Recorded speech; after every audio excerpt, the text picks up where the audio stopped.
Yo soy Henry Main y nuevamente estoy contigo en este momento para compartir contigo una posibilidad más de conocimiento. Esta vez me parece que la posibilidad que voy a compartir contigo puede resultar, en principio, y si la menciono solamente, pues algo que te pudiera parecer densa.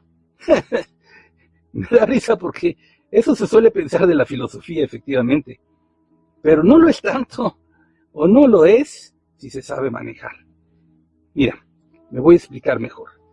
En esta ocasión te voy a presentar un texto muy interesante que fue escrito por uno de los biógrafos de filósofos más importantes de la historia, si no el más importante quizá. Y me refiero al señor Diógenes Laercio. Él también filósofo por su parte, pero bueno, esa es otra cuestión que quizás en otro momento podríamos tratar, porque hoy nada más voy a tratar contigo sobre un libro que él escribió que se llama Vidas de los filósofos más ilustres. Y mira que si no es interesante el libro, que ya te irás dando cuenta conforme te vaya platicando ahorita del mismo, es algo que hasta a lo mejor vas a querer tener. Mira, te recomiendo que lo tengas, es más. Este es el libro, te lo presento. En esta edición, Vidas de los filósofos más ilustres, de Diógenes Laercio, ahí está, ahí se escribe, está puesto más claro por si lo quieres conseguir. Vidas de los filósofos más ilustres de Diógenes Laercio, se da cuenta de la vida de 80 filósofos de la antigüedad, filósofos sobre todo de la antigua Grecia. Y yo quiero con ello ilustrar que la filosofía no necesariamente es lo que has pensado que es cuando te daban clases de filosofía. Es más, al final te voy a comentar algo más que tiene que ver con la televisión. Pero mira, te voy a hablar primero de Diógenes Laercio. En la solapa del texto se dicen cosas sobre él, sobre su biografía, y se dice lo siguiente. Las noticias que nos han quedado de Diógenes Laercio son pocas y no muy seguras. Se duda mucho si el cognombre Laercio, algunos lo hacen prenombre, llamándole Laercio Diógenes, lo tiene porque su padre se llamaba Laertes o Laertes, o bien porque era natural de Laerta, población de Sicilia, escrito con C todo.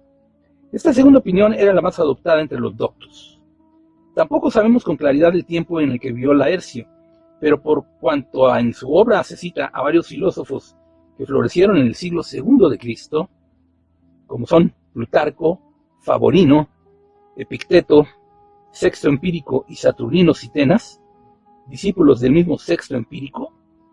Estos son nombres de filósofos de aquellos tiempos. No podemos dudar que escribió después de todos estos en el mismo siglo II, y acaso a sus fines bajo el imperio de Séptimo Severo. Bueno, algo así empieza a decir el texto. También agrega diciendo, a principios del siglo IV floreció el filósofo Soprato, quien tomó muchas cosas de Laercio, con las cuales adornó sus 12 libros de eglogas. ¿De qué secta filosófica fue Laercio? No se sabe. La mayor parte de los autores se inclinan a que fue epicúreo, movido por las alabanzas que da a Epicuro y a su doctrina. Esto, a grosso modo, para platicarte del autor de este libro, que ya te presenté, Vidas de los filósofos más ilustres, Diógenes Laercio. Ahora bien, ese es el primer Diógenes del que te quiero hablar hoy. Te quiero hablar de un segundo Diógenes. Este segundo Diógenes es uno de los filósofos abordados biográficamente en el texto de Diógenes Laercio. Y me refiero a Diógenes de Sinope. Es otro. Y es un caso extraordinario el de Diógenes de Sinope. A él se le consideraba un cínico. Para nosotros la palabra cínico pero ya tiene sus implicaciones, ¿verdad? Pero desde el origen de la palabra hay una manera de ver la filosofía. Y te voy a hablar un poquito de la escuela de los cínicos, como la mencionan en los textos de divulgación. Se denomina escuela cínica, que esto es del griego que quiere decir perro. Fíjate nada más, desde el nombre, la escuela de los perros sería, ¿no? La escuela cínica, denominación atribuida debido a su frugal modo de vivir de las personas que participaban de esta idea, los llamados cínicos. Lo voy a poner más para acá para que no dé charolas en mis lentes. Fundada en la antigua Grecia durante la segunda mitad del siglo IV a.C. El griego Aristóteles fue su fundador y Diógenes de Sinope, de quien hablaba, uno de sus filósofos más reconocidos y representativos de su época. Reinterpretaron la doctrina socrática, considerando que la civilización y su forma de vida era un mal. Fíjense qué interesante. Y su forma de vida era un mal y que la felicidad venía dada siguiendo una vida simple y acorde con la naturaleza. Una vida simple y acorde con la naturaleza. En las ciudades actuales eso es sumamente difícil, ¿verdad? Ya desde las polis griegas lo era también. El hombre llevaba en sí mismo ya los elementos para ser feliz y conquistar su autonomía. Era de hecho el verdadero bien, lo que llamaban la arete también. De ahí el desprecio a las riquezas y a cualquier forma de preocupación material. Hombre, eso nos vendría muy bien, si se pudiera, ¿verdad? El hombre con menos necesidades, decían los cínicos, era el más libre y el más feliz.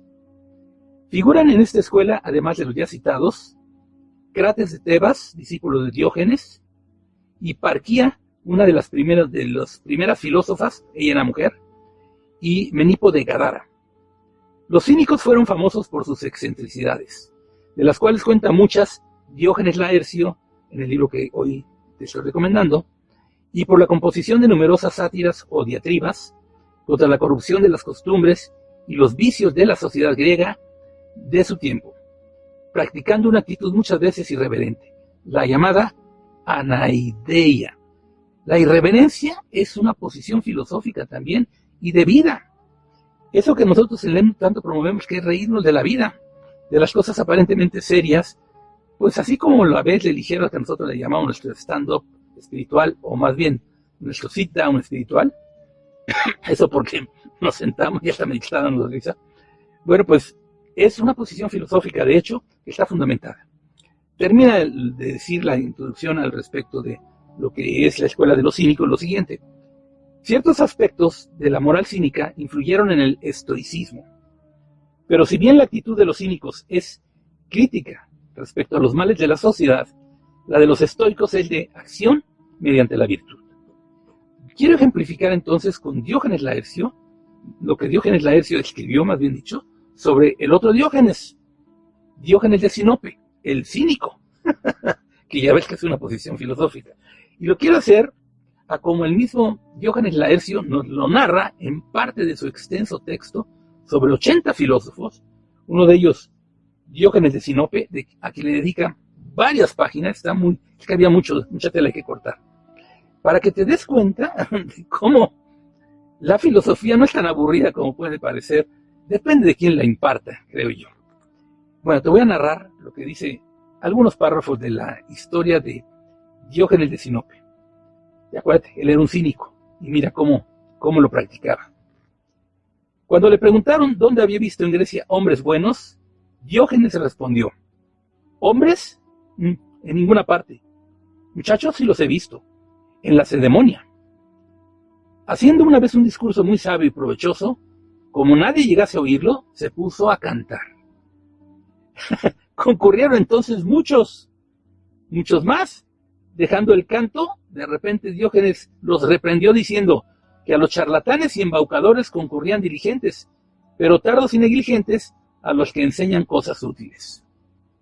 Sí, ¿verdad? Estamos muy atraídos por la charlatanería o por el showbiz, como le llaman ahora, estas cuestiones del canto y de la distracción del día a día, pero las cosas útiles que le llamaba Diógenes, no. El pensar correctamente, el actuar correctamente, el entender correctamente. Correctamente de acuerdo a cada doctrina filosófica, desde luego. Además, dice aquí Diógenes Laercio, respecto a Diógenes de Sinope, decía que los hombres contienden acerca del cavar y del acosear, pero ninguno acerca de ser honestos y buenos.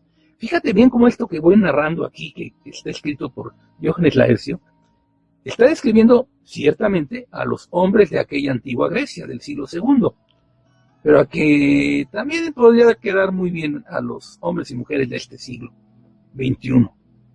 Date cuenta, porque vamos a ver qué tanto hemos avanzado como humanidad en cuanto a estas costumbres y maneras de hacer. Bueno, se admiraba de los gramáticos que escudriñan los trabajos de Ulises e ignoran los propios. También de los músicos, que acordando las cuerdas de su lira, tienen desacordes las costumbres del ánimo. Sí, ¿verdad? De los matemáticos, bueno, no dejaba títere con cabeza, de los matemáticos, porque mirando al sol y la luna, no ven las cosas que tienen a los pies. Bueno, eso se decía también de los filósofos. De los oradores, porque procuran decir lo justo, mas no procuran hacerlo.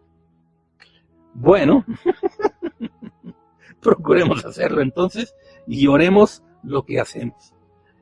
De los avaros, porque vituperan de palabra el dinero y lo aman sobremanera. Pues sí, reprendía a los que alaban a los justos, porque desprecian el dinero, pero imitan a los adinerados. Se conmovía de que se ofreciesen sacrificios a los dioses por la salud, y en los sacrificios mismos hubiese banquetes, que les son contrarios. Se admiraba de los esclavos que, viendo la voracidad de sus amos, nada hurtaban de la comida.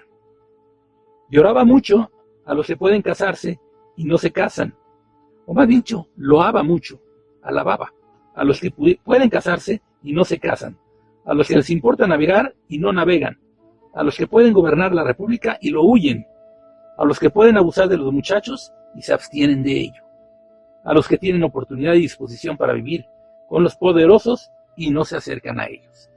La restricción, ¿verdad? El contenerse, el ser capaz o tener la posibilidad de algo, sin embargo abstenerse de ello por virtud moral. Decía que debemos alargar las manos a los amigos con los dedos extendidos, no doblados. En otro párrafo del texto se dice, refiere Menipo en la Almoneda de Diógenes, que habiendo sido hecho cautivo, como al venderlo le preguntasen qué sabía hacer, respondió, sé mandar a los hombres. Un esclavo, imagínense, le preguntan eso. Y el pregonero le dijo, pregona si alguno quiere comprar un amo. Prohibiéndole que se sentase, respondió, no importa, los peces de cualquier modo que estén, se venden. Decía que se maravillaba de que no comprando nosotros olla ni plato sin examinarlo bien, en la compra de un hombre nos contentamos solo con la apariencia. Esto todavía se aplica. A Geníades, que lo compró, se lo esclavizó, le decía que debía obedecerle por más que fuese su esclavo, pues aunque el médico y el piloto sean esclavos, conviene obedecerlos. Eso también lo abundaba diciendo al respecto de que si tú compras a un médico, bueno, había esclavitud en la antigua Grecia, acuérdense, por eso se habla de comprar hombres y mujeres. Si tú compras a un médico, sabiendo que es médico y tú estás enfermo, aunque sea tu esclavo, ¿no le harías caso, sabiendo que es médico y que te puede sanar? Bueno, pues esto también lo decía de sí mismo cuando lo compraron como esclavo y decían, pues, sí, no me deberías de hacer caso, yo sería quien tendría que mandarte, porque yo sé más de las verdades, de las cosas que son justas, que tú que me compraste. Quizás nada más para facilitar tu vida, pero no en el mejor de los sentidos. En fin, son pruebas más o menos de lo que en el texto se encuentran como anécdotas y como relatos. Hay mucho más de ello, yo me estoy especializando nada más en este momento en lo que es Diógenes y en su sentido cínico de ver la vida. Un último ejemplo, silogizaba de esta forma, de los dioses son todas las cosas, los sabios son amigos de los dioses, y las cosas de los amigos son comunes. Luego, todas las cosas son de los sabios. Bueno, pues seamos sabios para que todas las cosas sean nuestras, para que no solo del mundo, sino las cosas del espíritu, del alma, del conocimiento verdadero. Esto a modo de introducción de un texto que se llama, aquí te lo vuelvo a mostrar, Vidas de los filósofos más ilustres, escrito por Diógenes Laercio.